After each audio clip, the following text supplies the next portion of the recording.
Hi, Shell, and all you other wonderful weirdos watching. So this week we've got the Boogeyman, which pretty famous creature that every child is afraid of, and it comes up in everything. Except this is King we're talking about. Yay! I once again find myself having a weird audiobook issue where the first one I click on happened to have an AI generated voice. Ah, yikes. And I kind of was a bit too scared of not finding another audiobook, so I ended up settling for one that's triggered my misophonia in just the mouth noises alone throughout this. So my reading experience was a little bit triggering. And the story itself also triggered me because the main protagonist, Billings, is an awful person. And if you, I kind of was trying to come up with an insult for him, but everything I came up with would be an insult to the people who are that insult. Like if you call them a twat, it would be an insult to twats. That kind of deal. Like, seriously. Oh my god. This guy is just so he's just spilling his guts on a therapist's couch. He's just here to tell his side of the story, and the therapist, Dr. Harper, is just listening to him. Yeah, so we get lines like he doesn't like his son to turn into a sissy, and he doesn't really. He likes his third child more. He loves his child more. So the third child in this story ends up being one he did not want and ended up warming up to him because he was the one that looked like him. Because the first child looked like his the mother, and the middle child didn't look like anybody. But now the third child is his favorite. So, yeah, we get really horrible lines in this from the protagonist, so you really dislike him. He's the worst. So, yeah, not only is King very good at writing horrible people, like brilliantly to the point where you just wish they would just get gutted by the creature in the first few speech. Um, but yeah, but we have to get the story, so obviously we have to sit through a few more of these horrible lines. But very early in the story, like in the first paragraph, we found out that all three of his children have died. And he basically, in the second paragraph, he did it, but it's like indirect, we find out. And he's just going through. Oh, and another reason why he's a piece of is also because that when his wife gets a little upset in a certain way, he has a thought to um you know physically abuse her, but he doesn't. But yeah, this guy's a bloody piece of work. So I should also probably the other thing to know about this story is the N word is in here. This week's fantasy news actually had an I don't know if you can hear my neighbour jamming out right now, but okay. I mean, I just dealt with building works, now I have music. Okay. If you hear background noises, okay. What was I talking about again? Oh yeah, the someone's found out that they've gone in and removed the N word from Stephen King's works, and it is perfectly normal to do that when it comes to like publishers' decisions. Going, yeah, maybe we should remove that. That did not age well, and just reprint it. I seem to have a old copy that has it in here, but again, the person who said it is a pile of, again, insult to people who are a pile of whatever word I was about to insert there. But yeah, we just get this guy droning on in certain ways. Like, he's that opinionated about certain things, but he just talks about the story about how each of his children dies one by one, and he settles them down to bed, and they're just like going, no, no, no, Boogeyman Daddy, don't, Boogeyman Daddy, no, don't. And door to the cupboard is shut until he comes back to the aftermath. Oh, which some of the descriptions is quite horrific, and I do wonder if this is. I think there was a thing about Pet Cemetery where King was like worried about child deaths, and I think this might have manifested. Like, I am partially wondering, is this part of a fear of leaving your child like alone in their bed, and this is a parental fear that's coming through, because it's just like, what happens if something gets them in the night? I don't want to leave them alone. And so I think that's probably what this story has manifested. I do kind of understand that fear, even if I don't have kids of my own. So I do wonder if that's what it is that inspired this story. But even then, I'm just like, what inspired the main character to be such a, again, insulting to the people who would be those insults? Seriously, how am I going to insult this character if every single insult I come up with is just an insult to the people who are that insult?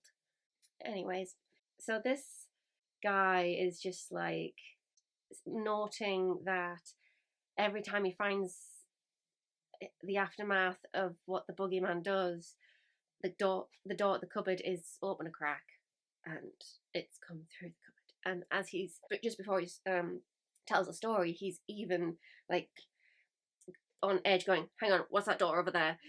Before like he continues with the story in the therapist office, and the therapist actually, Dr. Harper actually has to get up, open the door, and show him what's in there, just to like set him up, like calm again. And props to the therapist, just so professional through this. I mean, it's even the lines that the therapist gives. It's like, are you backtracking something here? Oh, and one of the lines where, oh, let me find it. So it's kind of this point where he's telling the story about his daughter, the second child who died. She basically starts to scream and cry about the boogeyman, and he basically is just like, this is just like Denny, I wanted to bring her into the room. And the therapist is just like, did you? And he's like, no. How could I go to Rita and admit I was wrong? Again, another stellar line that we kind of teach men that they have to be right all the time, because, you know, silly women. Oh yeah, I hate this guy so much. But I had to be strong. She was always such a jellyfish. Look how easy she went to bed with me when we weren't married. Harper said, on the other hand, look how easy you went to bed with her. Freaking love this therapist calling out bullshit. Because, yeah, he also made the choice. I did not like this story very much, but when the boogeyman starts, because after the second child passes away, they move and they have a third child. We had a horrific detail of the boogeyman just like coming back and being like making noises throughout the house at night, and eventually, because his wife Rita is like away visiting a family, and he's got the bairn in his room to keep an eye on him, and he is so scared of the boogeyman at this point, he actually makes the active decision to move his child into the other room so the boogeyman will get him.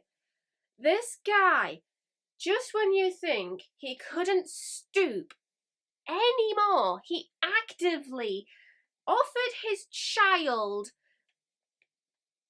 just so the boogeyman would stop. Like, what? I mean, he even admits to cowardice that he ran to an all-night diner after finding the aftermath. At least he admitted that he was a freaking coward after that, but it's just, oh, this is a story where you are designed to hate with an active burning bonfire that is eternally flaming just to hate this guy. It is so infuriating, and I'm assuming that's the point. You want this guy to get got. And that lovely little thing at the end where the therapist is just like going, right, Tuesdays and Thursdays, we're going to talk about this further. And he was just like, no, I was just here to tell my side of the story. I'm gone. And eventually he does come around and makes the appointments for the Tuesdays and Thursdays, but nobody's around. And when he comes back into the office to like say, where's the secretary to like book this appointment, the therapist is gone, and the cupboard's open a crack, and it just swings open. And then we get the chilling boogeyman again, and that's just when the story ends. It's a very short one this time. But it's just guy sitting on a couch doing the therapist thing, being a again, what do I even describe this guy as? His views just come out through this story as he's telling what happened to the therapist. And also, it's not explicit if the boogeyman was Dr. Harper all along, or if Harper was gutted and his face quickly made into a mask. Just for the end. Not explicit. Either option is pretty scary. Quite like both options, actually. It's like the boogeyman has decided to single out this one particular douche. Oh god, I can't even say douche because that's an insult to douches. But if that was the case, I really wish children wouldn't have to be the victims of this, but at the same time, kind of just goes to show what a piece of work this guy is. If he just like ignores the outcome and still does that to his child at the end. Oh, he actively ignores the pleas for help with his previous two just because you gotta get over it. You can't like coddle your children. Seriously, I'm pretty sure like even after the first child, you can't coddle your child. You can't have the excuse of coddling your children after it happened once. I mean, he even gave the example that his mother coddled him and he can't go near water anymore. Say, no, don't use that to justify your terrible parenting. You can't even protect your own children, and then you just straight up sacrifice one at the end. It's just, oh my god, he's trying to like rationalize it and fails miserably because just doesn't even try to like seek the boogeyman out, doesn't even try to like confront it or like sit in the room with the child with a baseball bat or something. Just couldn't do that. Bare minimum. Really? What was it? Page 32 to 46. So yeah, it's literally like 14 pages of, well, not even that because the last page is like a few sentences. So yeah, 13 pages of somebody telling a story that I can't seem to find the right insult without insulting the people who would fit that insult. You know, just how much of that insult, if when I find it, he is like, oh my god. I don't know what insult best describes a man who is pretty sexist, pretty freaking horrifically in every way actually, and actively offers his own children. Yeah, I need help finding the proper insult to describe this guy. I feel like I lack a thesaurus. I need it. Like if there's a thesaurus for how to insult people and what accurately best describes the level of douchebaggery through the different levels, that would be amazing if that book exists. That would be brilliant. Like, words cannot describe the sheer horrificness that is with terrible parenting when it comes to, you know what is going to happen. You don't bother helping your second child and then flat out offers up the third. Just not. Just not. And I'm pretty sure that's the true horror in that. Not the boogeyman. I mean, it's creepy to described, but the horror aspect is this guy. This guy could exist in real life. And we know that for a fact because of all of the horrific tales that you hear on insane parent subreddits. And it's pretty, that subreddit is pretty horrific as well. But anyways, I'm feeling a bit of a Stephen King fatigue at the minute.